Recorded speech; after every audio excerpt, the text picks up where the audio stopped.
Matrix ইনস্টিটিউটের একজন student. এই ইনস্টিটিউট থেকে আমি ডিপ্লোমা ইন ব্যাংকিং অপারেশনের একটি কোর্স করেছি এবং কোর্স চলাকালীন এসবিআই লাইফের পক্ষ থেকে এই ইনস্টিটিউটে একটি জব ক্যাম্প আয়োজিত হয়েছিল এবং আমি সেই ক্যাম্পে অংশগ্রহণ করেছিলাম। এরপর আমি IC38-এর এক্সাম দিয়েছি এবং কোয়ালিফাই করেছি। বর্তমানে আমি এখন এসবিআই লাইফের একজন কর্মী।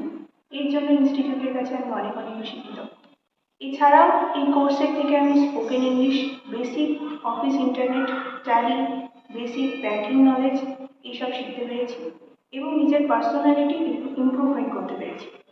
তার জন্যে আমি ইনস্টিটিউটের শিক্ষক শিক্ষিকাদের কাছে অনেক অনেক বেশি কৃতজ্ঞ এবং তাদেরকে অনেক ধন্যবাদ জানাই। Thank you.